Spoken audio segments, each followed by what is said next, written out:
Hello and welcome to Open International Youth Talk Show. Now this talk show is a youth space and forum where young people get to share their challenges, hopes, aspirations and dreams.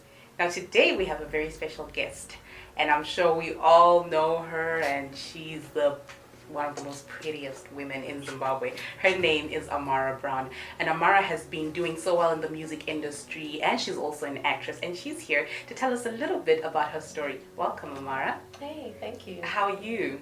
I'm great. How are you? I'm good. You're looking beautiful. Thank you so much. I notice we have the same curls going on. Oh, it's looking nice. Go, go.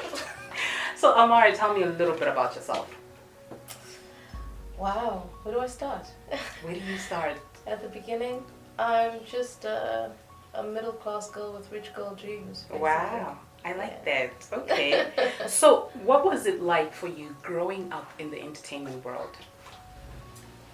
You know, I couldn't tell when I was in the house. Yeah. It was very normal to see musicians all over the place, and you know, it just seemed like it was normal until I stepped out and I went to school and somebody would be like, "Oh, you think you're special because you're Andy Brown's daughter?" You know, it's like, oh my goodness, that was, you know, that's when I became aware that actually, Daddy's somebody, and because of that, I was aware. Outside of that, I really couldn't tell. Okay. So it was more like a nurturing playground for professionalism. Ah, interesting. Yeah. When was that point where you decided that you're going to be an entertainer? I was 4 when my earliest memories of singing was around the age of 4, and that was perfectly normal and beautiful, like a part of, your school setup, etc., etc. And eventually, I was 12. And I was in the States, I was living with my mom, and I had just gotten a solo for choir. Wow, okay. But I just felt so amazing after I had sung it, never mind actually getting the solo. Okay. And then I ran home and I told my mom, I was like, Mom, I gotta tell you, I got the solo today. She's like, oh, congratulations, your first solo. And I was like, no, but that's not the whole thing.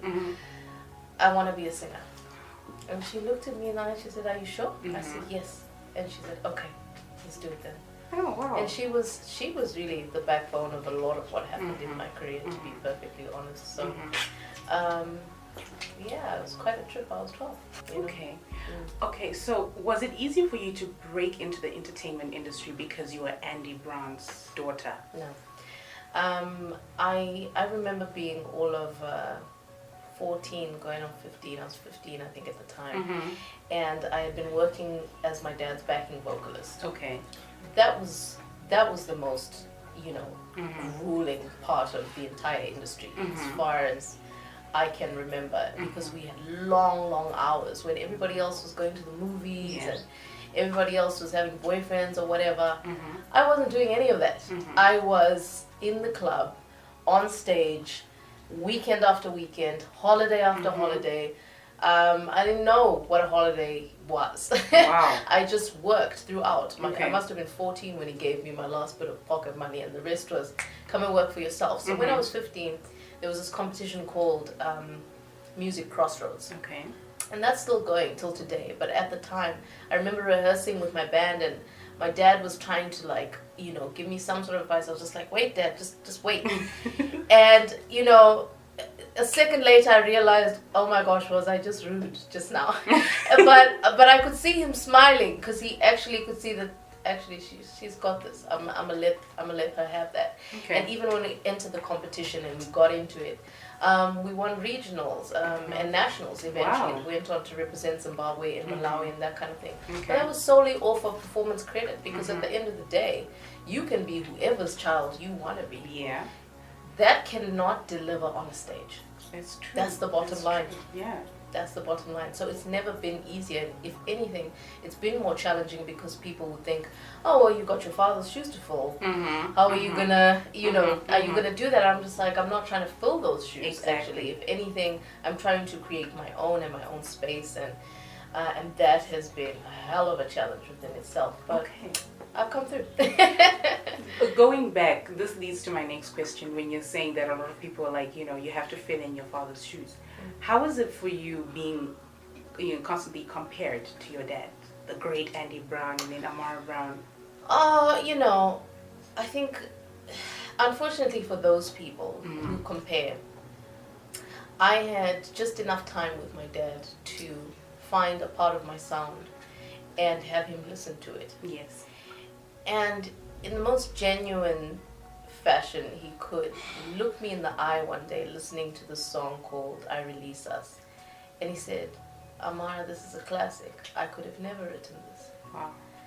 And I just, I could have cried in that moment because it was a lot just for him to even think it, say it, or even feel it, just even feel it.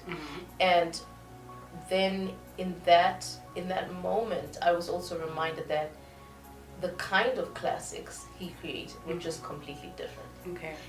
And there's a side of me Zimbabwe and Africa doesn't know yet, Yes. which is what's going to be beautiful about the album coming out and that kind of thing. But Right. it's a side my father understood, and it's a ground that is quite different and well respected, more importantly by him. Okay. And that for me is everything. That for me is everything. That's brilliant.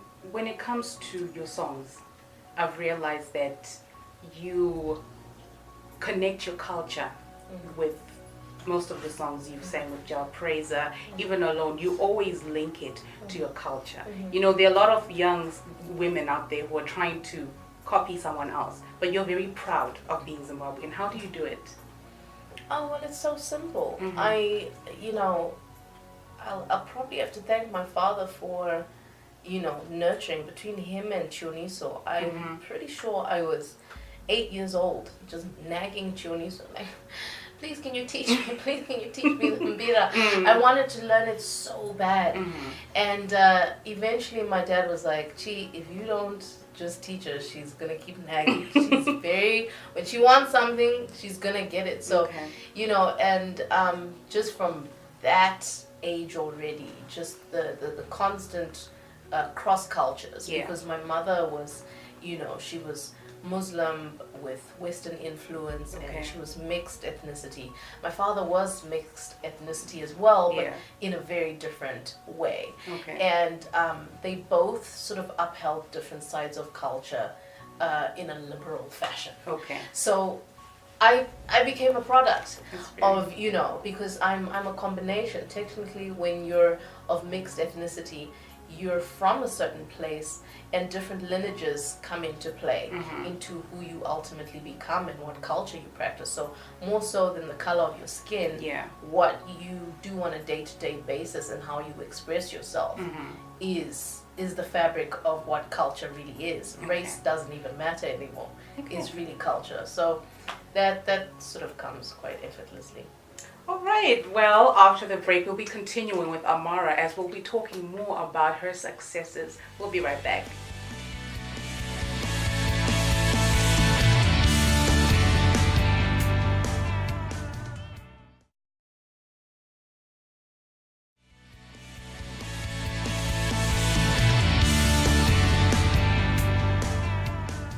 Welcome back to the show. Now, just before the break, we were talking to Ammara about how she found herself as a musician and how difficult it was for her to break through the industry, even though her father is the great Andy Brown. Welcome back, Ammara. Thank you so much. And I'm sure it was amazing performing for the Malawian presidents and performing at the FIFA World Cup. How was that for you? Wow. I remember FIFA being very spur of the moment. There was a group in South Africa called Squatter Camp. You know Squatter Camp. And they had a member called Flabber. And Flabber was just really cool somebody. I had bumped into him at a studio. A producer that I was working with named Ammunition. The great, Summer Award winning. And so, we did the song together, and I remember we had recorded it in Alex Township, and he was asked to perform at FIFA for Football for Hope. And he was pretty much, hey, let's do the single, and I was like, okay, great, let's do it. Performing for the presidents was it was just an honor. I mean, Malawi is just a beautiful place in general. Beautiful people, very humble, very down to earth and that kind of thing. So I was very excited the first time. I was like, oh my goodness, I can't even believe it. And at the time it was His Excellency Bingu Mutarika. And by the time, Her Excellency Joyce was in-house, I was just so honored because she was a female president of all things. It was just, that within itself in Africa was just absolutely amazing, and just beautiful, beautiful reception. Just, I love how Malawi didn't particularly know who I was, but they were just so open to getting to know, and just vibrant. There's such a vibrant culture. So I had a beautiful time. That's really brilliant.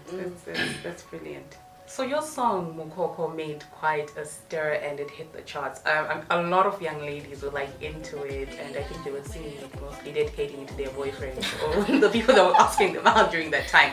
What message were you trying to bring out? Well, it was really simple. Just fun, playful, flirtatious. With a hint of arrogance. But it was really, for me, part and parcel of Mukoko was making Shona not only comedic but sexy as well. A play on just flirtatious emotions, and just pride as a woman, and there it is. There's a beautiful baby. I really think it's beautiful. Why? Because so many girls were so used to be called Chimoko. And now they got this vibe from you that, I'm worth much more than that. I'm special. So thank you for that song. I think a lot of girls were enlightened during the process. You're so welcome. You're so welcome. I think you should thank my co-writer, Titan. I definitely will. He was on the money. Okay, so you have been on fire doing collaborations with Jar Praiser, with XQ, and your videos, they're amazing. How do you do it? I will be perfectly honest in saying I have a director's eye. Right. And I didn't realize it till a couple of years back. When I got to work on Kure Kure, there was something that ignited, and I don't quite know how to explain it, but it set something inside me that I haven't been able to stop ever since. So every time there's a video and I'm just like, okay, I've got the script, let me and I remember Ja actually asking me to come and co-direct for the Jerusalema video. Really? Yeah, and I did. But at first I was a little bit surprised. I was just like, what do you mean you want me to? And he said, no, I can tell you've got it. You've got the eye, you've got the thing. And I said, okay, all right, I'm gonna try. And it was such a good experience, and it excites me so much. Wow. In terms of entertainment, you get so engrossed. You get so engrossed with just the musical side. And eventually I would watch movies and I'd be listening to the music behind the movies. It's obsessive is what it becomes, and I had to stop myself. But with all the culture that you see just manifesting all the time and ever changing, ever growing, we're a visual age, and it's almost impossible sometimes to not marry the music and the visual. It's impossible for me. It's something inside. I don't know how else to explain it. Okay, well, they are brilliant, and I hope you will continue doing what you're doing. Thank you. Now, I know you ventured into acting. You just started a series in Onzi with Stara Baba. Yeah. What intrigued you about that character? Well, let's see. First things first, I have to say, credit due to my co-star, Unique Zimuto. Yes. He's got the gift of the gab. Now, I didn't know Nick from a bar of soap. Okay. But when he sat me down and he told me the story, just off of his personality and his the way that he thinks, just being a part of a project that he's involved in intrigued me already. You can see when somebody has a certain type of mindset that's unique within the industry that we're presented with. So when you find somebody who's like-minded or intriguing in that way, you can't help but gravitate and try to find out, okay, what is it about? What is the story you're trying to tell? And my character is, she's in a hell of a situation. I feel like just as Zimbabwean women, or women in general, when you're married, you're sort of subjected to a number of things and a number of standards. Whereas I'm a little bit more liberal, to say the least. Liberal. It's one of my favorite words. I'm liberal, and this character is just that. She's, she's educated. She's madly in love with her husband, but people change within marriages, and particularly these characters, getting involved with the church is just it's a beautiful beast all on its own. And so I knew I'd have a great time being involved with stories like that. That's brilliant. Well, after the break, we're going to be clearing out a few rumors that we've heard about Ammara Brown. We'll be right back.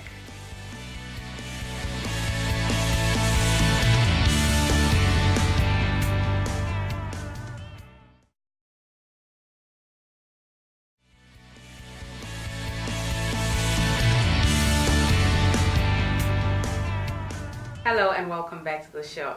Just before the break, we were talking to Ammara about what she went through as she was in the music industry and her successes in the music industry. Welcome back, Ammara. Thank you so much. Now, right now, we want to talk about clearing a few rumors. Actually, we want to clear a few rumors that we've heard, like from the vine. That's dangerous fun. So, were you the one in the sex video? No. Good.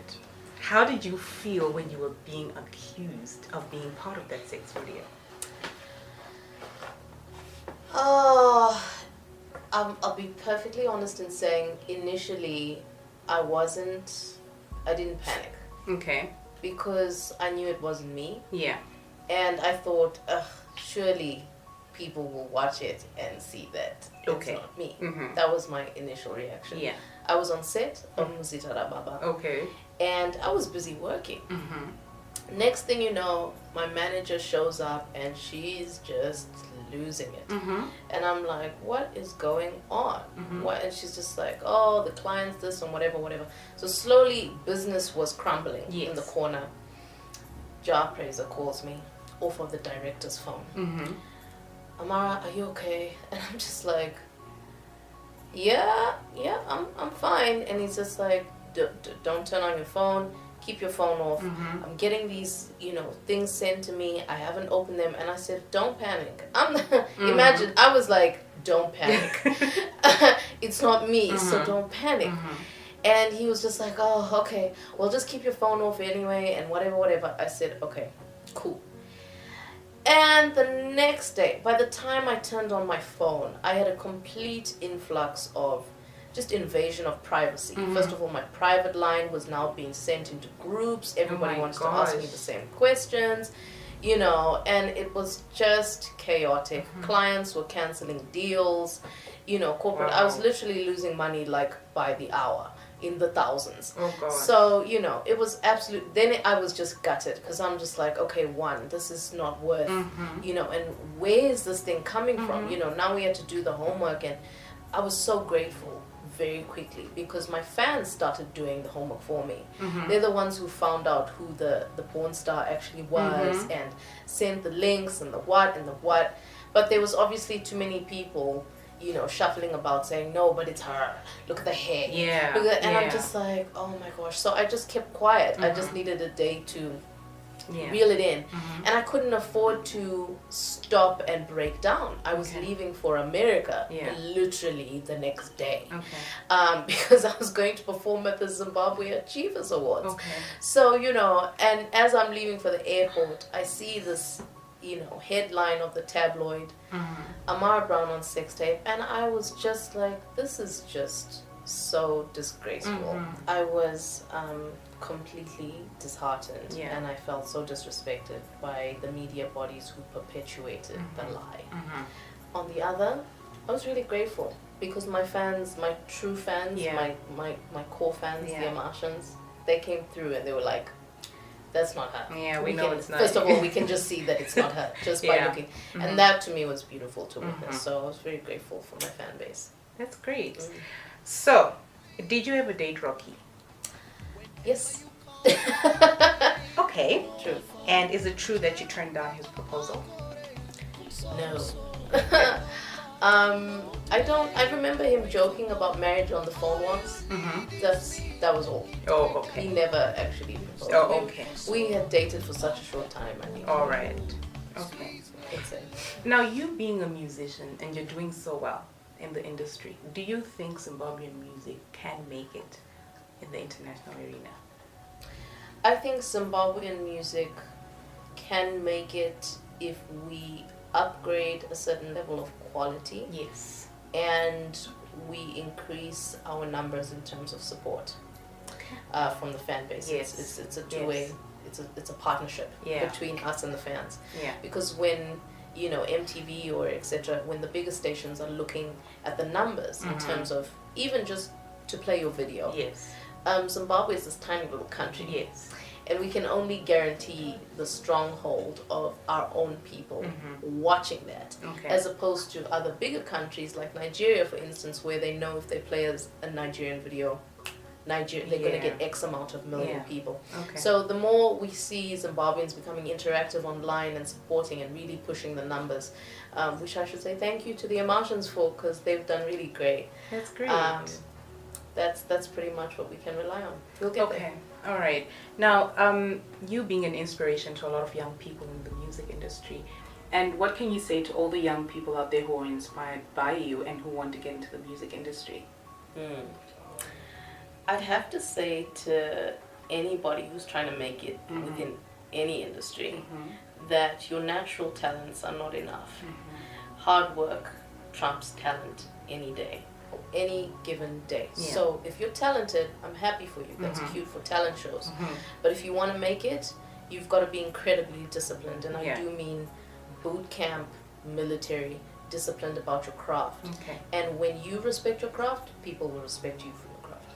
Well, thank you so much, Ammara, for embracing us with your presence. Thank you for having me. And thank you to all our viewers. Now you can reach us on www.orbitinternational.com, like us on Facebook, and you can also follow us on Twitter at Orbit International. When you hold her in the night, you're thinking of your time with me. On the side, you calling my line. On the side, you want my FaceTime. Low key, low key, low key. You're sitting with her, but you're staring at me. I heard many times I told you no. You got a girlfriend, just let me go. Now you're claiming that you're in love with me. Man, do him with her, cause I'm the one-time lover. Soon you will discover. The one-time lover. Soon you will discover. The one-time lover. Soon you will discover. Make up your mind. What you want from me? What you want from me? What you want from me? Baby, baby. What you want from me? What you want from me? What you want from me? Baby, baby. Oh, you say you wanna love me long time, cause you know I got the wickedest style. Want me to be your one and only, knowing very well that you got a lady. Hold up, boy, now, slow your roll down, cause I can never be second to no one. You don't know how to treat a girl like me, cause I'm no one-time lover. Soon you will discover. No one-time lover. Soon you will discover. No one-time lover. Soon you will discover. Make up your mind. What you want from me? What you want from me? What you want from me? Baby, baby. What you want from me? What you want from me? What you want from me? Baby, baby. When you hold her in the night, are you busy setting sights on me? When you hold her in the night, are you thinking of your time with me? Thinking of me. When you hold her in the night, are you busy setting sights on me? When you hold her in the night, are you thinking of your time with me?